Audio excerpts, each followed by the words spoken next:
ভারত ও পাকিস্তানের অনূর্ধ্ব-19 বিশ্বকাপের গুরুত্বপূর্ণ ম্যাচ চলছিল গত রোববার। সেই খেলা শেষ হতে না হতেই পাকিস্তান সরকারের সিদ্ধান্ত অনুযায়ী দেশের ক্রিকেট বোর্ডের ঘোষণা, আসন্ন টি-20 বিশ্বকাপে আগামী 15 ফেব্রুয়ারি গ্রুপ পর্বে ভারত ম্যাচ বয়কট করবে পাকিস্তান। সঙ্গে সঙ্গে ভারত পাকিস্তানের দ্বৈরথ নিয়ে ক্রিকেট আকাশে শঙ্কার মেঘ জমে।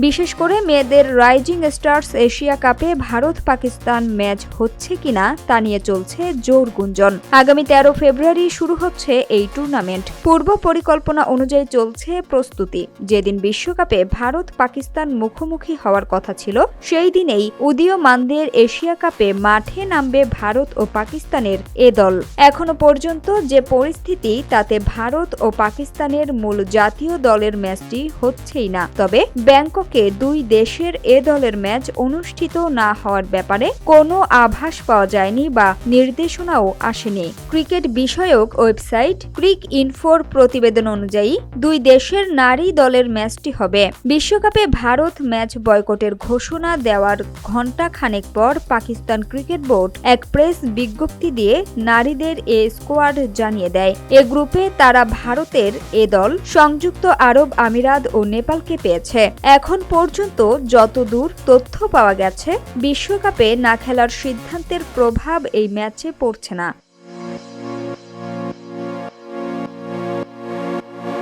তাছাড়া পিসিবির বিরুদ্ধে আইসিসির নিষেধাজ্ঞার যে আশঙ্কা তৈরি হয়েছে, তা এখনো পর্যন্ত গুঞ্জন হিসেবে ভেসে বেড়াচ্ছে। এই ইস্যু নিয়ে আলোচনা করে পরবর্তী পদক্ষেপ নেয়ার জন্য এখনো পর্যন্ত বোর্ড মিটিং ডাকেনি আইসিসি।